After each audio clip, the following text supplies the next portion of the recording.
The Rise of Xi Jinping. A 15-chapter retention script. Chapter 1. The Sent-Down Youth. In 1969, a 15-year-old boy stepped off a truck into the barren hills of Shaanxi province, carrying nothing but a small bag and a banned book hidden in his clothes. Xi Jinping had just arrived in one of China's poorest villages, exiled during the Cultural Revolution because of who his father was. But what she didn't know yet was that this punishment would become his greatest weapon. The other sent-down youth whispered about him constantly. His father, Xi Bengxuan, had been a revolutionary hero, a man who once stood beside Mao himself. Now he was purged, branded a traitor, imprisoned somewhere she couldn't reach. The boy was guilty by blood. In the cave dwelling where he slept, she read by candlelight. The book in his hands could have gotten him killed. Yet night after night, he absorbed its lessons about power, strategy, and survival. He was learning something the other exiled teenagers never would. He was learning how to wait. The village party secretary watched the quiet teenager with suspicion. This boy was different from the others, disciplined, calculating, never complaining. One night, the secretary asked Xi a question that would change everything. But Xi's answer wouldn't come for 7 years. Because Xi Jinping had just made a decision that would determine whether he'd spend his life in obscurity or rise to rule the world's most populous nation. And in that moment, in that cave, he chose a path that no one saw coming. Chapter 2. The 10 Applications. The rejection letters kept coming. Xi Jinping had applied to join the Communist Party 10 times. 10 times they had said no. His father's disgrace was a stain that wouldn't wash away, no matter how many ditches he dug or how many tons of wheat he carried on his back. But something was happening in those rejections that the party officials didn't understand. Each no was making Xi stronger, more patient, more determined. While other sent-down youth gave up and tried to escape back to the cities, Xi dug deeper into village life. He learned to speak the local dialect perfectly. He ate what the farmers ate. He slept where they slept. He was becoming something rare in communist China. He was becoming authentic. Then, on his 10th application, something shifted. The local officials saw something in this young man that terrified and impressed them in equal measure. His persistence wasn't desperate, it was strategic. His loyalty wasn't blind, it was calculated. And when they finally, reluctantly, accepted him into the party in 1974, they had no idea what they'd just unleashed. Because Xi had learned the most important lesson of Chinese politics, the system could be gamed, but only if you were willing to play a game that lasted decades. And Xi was just getting started. 2 years later, his father was released from prison. The man who emerged was broken, beaten, but still connected to the highest levels of power. Xi now had something no amount of hard work could buy. But what he did with this advantage would shock even his father. Chapter 3. The Princeling Who Disappeared. By 1979, Xi Jinping had a choice that most people in China could only dream of. His father had been rehabilitated, restored to power by Deng Xiaoping himself. She could have taken the easy path, a comfortable position in Beijing, a life of privilege among their princelings, are the sons and daughters of revolutionary elites. Instead, he vanished. While his peers were securing positions in the capital, driving imported cars and attending exclusive parties, she requested assignment to Hebei province. Not to the provincial capital, to a poor county. His friends thought he'd lost his mind. His father's allies were confused. But Xi saw something they didn't. He saw the future. In Zhengding County, Xi became a local official at 29, one of the youngest in China. And here, he began to build something that would become his signature strategy, a carefully constructed public image paired with ruthless political maneuvering. He would bike to villages, eat with peasants, sleep in their homes. Photographers mysteriously always seemed to be present. But behind the humble facade, she was making connections that reached all the way to Beijing. Every visiting dignitary was cultivated. Every superior was studied, their weaknesses catalogued, their ambitions understood. She was building a network, and he was doing it so quietly that no one realized how powerful he was becoming. Then in 1985, he made a move that seemed to throw everything away. He requested transfer to Fujian province, one of China's poorest, most remote regions. His mentors were horrified. His rivals were delighted. He was committing political suicide, they thought. But she knew something about Fujian that no one else had figured out yet. Chapter 4: The Fujian Gambit. Fujian province in 1985 was where political careers went to die. Mountainous, underdeveloped, across the strait from Taiwan with constant military tension, it was about as far from the centers of power as you could get while still being in China. Xi Jinping had volunteered to go there. And everyone thought he was finished. For 17 years, Xi would remain in Fujian, an eternity in Chinese politics. His peers in Beijing climbed the ladder, secured positions in the central government, built fortunes. She seemed to have disappeared into China's forgotten provinces. But something extraordinary was happening in the shadows. She had discovered Fujian's secret. It was about to become one of China's richest provinces. Across the strait, Taiwan was booming. And Taiwanese businessmen needed a foothold in mainland China. Xi positioned himself as the man who could make that happen. He cultivated relationships with tycoons, with military officials, with anyone who had resources and needed protection. Money began to flow into Fujian, and Xi controlled the gates. But he was building something more valuable than wealth. He was building loyalty. Every business deal created grateful allies.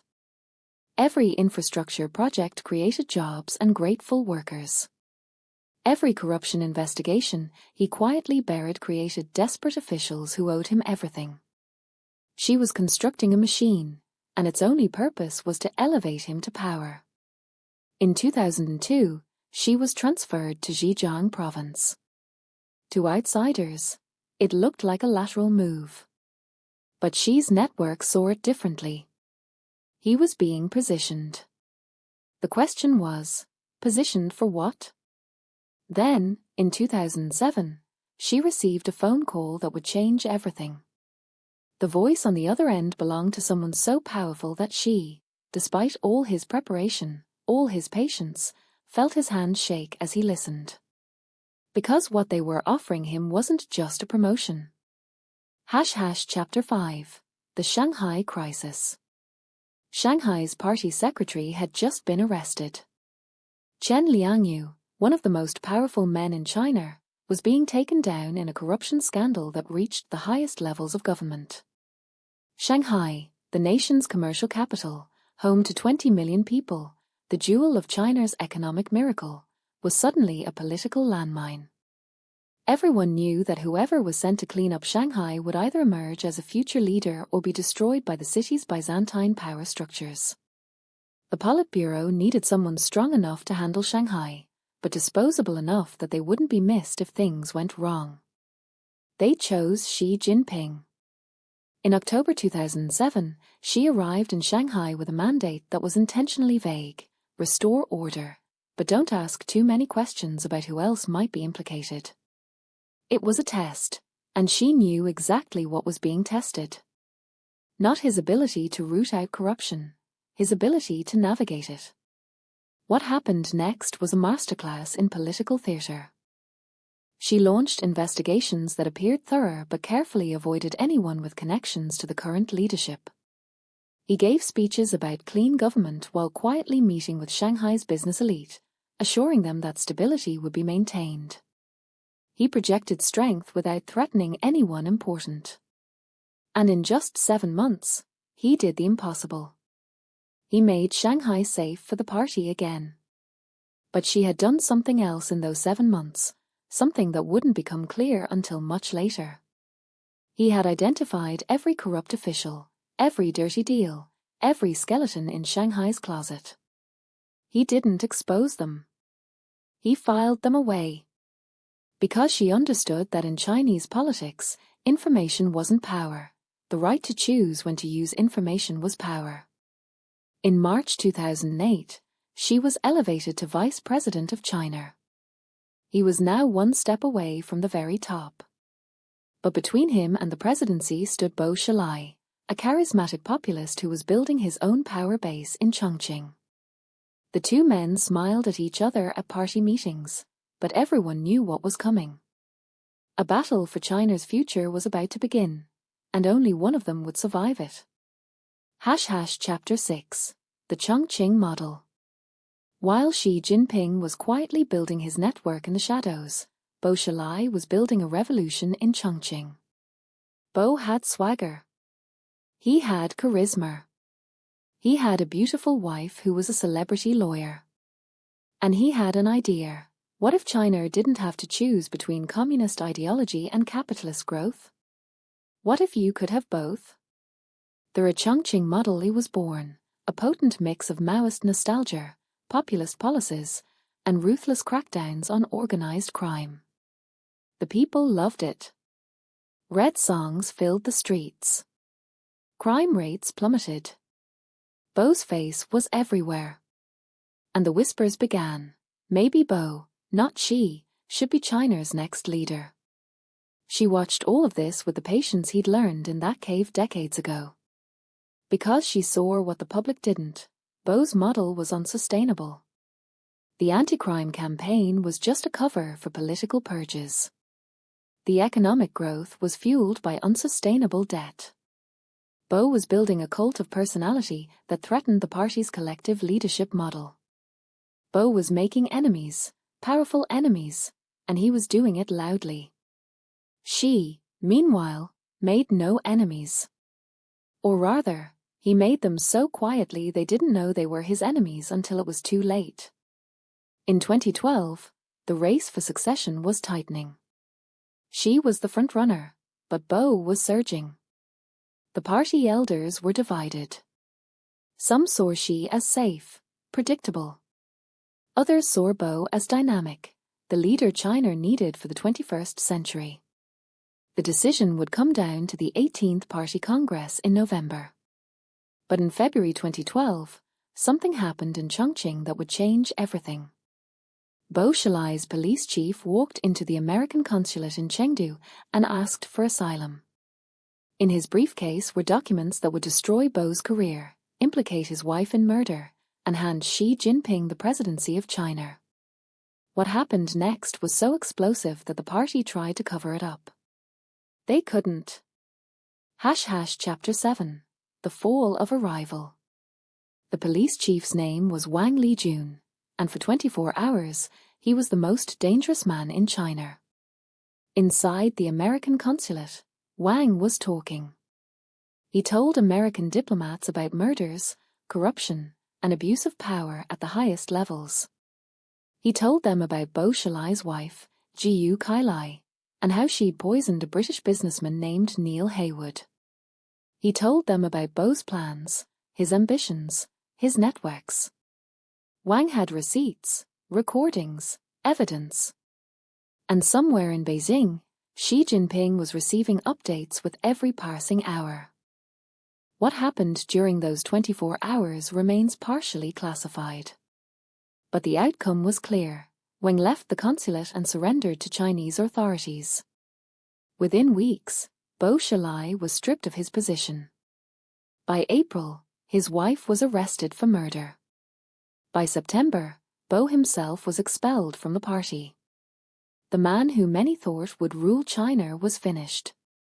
But here's what the public never learned. Who orchestrated Wang's defection? Evidence suggests Wang had been in contact with Beijing before he walked into that consulate. Someone had convinced him that betraying Bo was his only path to survival. Someone had promised him protection if he cooperated. Someone had been waiting for years for Bo to make a mistake big enough to exploit. Xi Jinping had just eliminated his greatest rival without anyone realizing he'd thrown the first punch. On November 15, 2012, Xi Jinping was formally elected General Secretary of the Communist Party, making him the paramount leader of China. The man who'd started in a cave, who'd been rejected 10 times, who'd spent 17 years in remote provinces, now controlled the world's second-largest economy and most populous nation. The Western media portrayed it as a smooth, predetermined transition. Inside China, those who understood power knew better. Xi had just won a war, and now he had to consolidate the victory. What he did next would transform China in ways that no one, not even Xi's supporters, could have anticipated. Chapter 8. The Tiger Hunt begins. Xi Jinping's first major speech as General Secretary was supposed to be boring. These things usually were vague promises about economic development, generic commitments to party principles, carefully crafted phrases that said nothing. Instead, Xi declared war. "We must uphold the fighting of tigers and flies at the same time," he announced. Tigers, high-ranking officials. Flies, low-level corruption. He was going after everyone. The audience applauded politely, assuming it was rhetoric. Within weeks, they realized Xi wasn't speaking in metaphors. He was making a list. The first to fall was Liu Zhijun, the railways minister, arrested for corruption just weeks into Xi's term. Then came a provincial party secretary. Then a city mayor. Then another. The arrests came faster, higher, more brazen. Each takedown was accompanied by spectacular revelations, secret mistresses, hidden fortunes, villas in foreign countries. But something else was happening beneath the surface of the anti-corruption campaign. Every official Xi arrested had something in common. They were all connected to his political rivals. They were all part of the networks that had opposed his rise. The anti-corruption campaign wasn't about cleaning up the party, it was about consolidating power. And Xi was doing it with surgical precision. The most dangerous target was still untouched, though. Zhu Yongkang had been the security chief of China, one of the most powerful men in the country. He had his own intelligence service, his own paramilitary forces, his own vast network of allies. Zhu had opposed Xi's rise. Now Xi was coming for him. But arresting Zhu would break an unwritten rule. No member of the Politburo Standing Committee, the top 7 leaders, had ever been arrested for corruption. It was understood that the highest level of leadership was untouchable, that arresting a standing committee member would set a precedent that could eventually threaten anyone, even Xi himself. In July 2014, Xi made a decision that would tell everyone exactly what kind of leader he was going to be. Chapter 9. The Unbreakable Rule. When the announcement came, experienced China watchers couldn't believe it.